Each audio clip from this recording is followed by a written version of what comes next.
महाभारत के विशाल सागर में एक छिपा हुआ मोती है, एक ऐसा अध्याय जिसे अक्सर भुला दिया जाता है, लेकिन जिसकी चमक कम नहीं है। तो चलिए आज उसी रहस्य से पर्दा उठाते हैं, अनुगीता। जरा सोचिए, जीवन का वो सबसे बड़ा सबक, वो पल जब सब कुछ साफ हो गया था, वो समय के साथ धुंधला पड़ जाए। यही वो मानवीय दुविधा है जो अनुगीता के केंद्र में है। और देखिए, कुरुक्षेत्र के महान युद्ध के बाद नायक अर्जुन के साथ बिल्कुल यही होता है।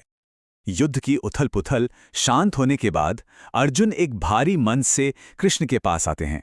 वो मानते हैं कि भगवद गीता का वो अनमोल ज्ञान जिसने उन्हें युद्ध के लिए तैयार किया था, अब उनके मन से फिसल चुका है।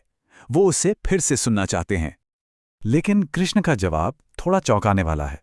वो कहते हैं कि उस दिव्य पल को, उस क्षण को दोहराया नहीं जा सकता। वो ज्ञान एक बहुत ही खास, एक अलौकिक अवस्था में दिया गया था। इसीलिए अब अर्जुन को ज्ञान तक पहुंचने का एक नया रास्ता खोजना होगा। और इसी नई शिक्षा को अनुगीता कहा गया। इसका शाब्दिक अर्थ है मूल गीता की निरंतरता या उसके आगे का गीत। तो ये निरंतरता दिखती कैसी है? देखिए, युद्ध के मैदान के उस गंभीर दर्शन के बजाय अनुगीता हमें ले चलती है महल के शांत माहौल में। यहाँ ज्ञान सीधे उपदेशों से नहीं, बल्कि कहानियों और दंत कथाओं के जरिए सामने आता है। और हाँ, ये कोई छोटा मोटा हिस्सा नहीं है। ये महाभारत के अश्वमेधिक पर्व में पूरे 36 अध्यायों तक फैला हुआ है, जो इसके महत्व को साफ दिखाता है। तो कृष्ण का नया तरीका क्या है? सीधे जवाब देने के बजाय वो कहानियों का एक पिटारा खोलते हैं। वो एक प्राचीन कहानी सुनाना शुरू करते हैं जिसके अंदर कई और कहानियां छिपी हैं, और ये कहानियां उन्हीं सत्यों को एक नए रूप में पेश करती हैं। इन कहानियों के भीतर हमें बड़े दिलचस्प संवाद मिलते हैं, जैसे एक पति और पत्नी पुनर्जन्म पर बहस कर रहे हैं, या एक तपस्वी और एक पुजारी यज्ञ के सही अर्थ पर चर्चा कर रहे हैं। मतलब, ये ज्ञान को एक जीवंत बातचीत बना देता है। इन सभी कथाओं के जरिए अनुगीता प्राचीन भारतीय विचार के उन तमाम बड़े बड़े दार्शनिक विषयों को छूती है। तो सवाल ये उठता है कि इन सारी कहानियों और संवादों का निचोड़ क्या है?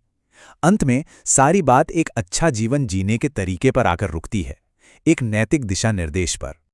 अध्याय 23 हमें उन गुणों की एक बहुत सुंदर सूची देता है जो एक अच्छे इंसान की पहचान है: आनंद, संतोष, निडरता, क्षमा और सत्य के प्रति एक अटूट निष्ठा। और सबसे बड़ा कर्तव्य वो है ये मेरा है कि भावना से, अहंकार से और उम्मीदों से आजाद हो जाना। यही तो सच्ची स्वतंत्रता और मन की शांति की स्थिति है। वैसे इसका ज्ञान तो कालातीत है, लेकिन इस ग्रंथ का अपना एक लंबा और कह सकते हैं थोड़ा जटिल इतिहास है। विद्वानों का मानना है कि अनुगीता भगवद गीता के कई 100 साल बाद लिखी गई थी। इसका मतलब साफ है कि ये एक ही समय की रचना नहीं है, और समय के साथ इसमें बदलाव भी हुए हैं। और यही बात इसे और भी ज्यादा दिलचस्प बना देती है।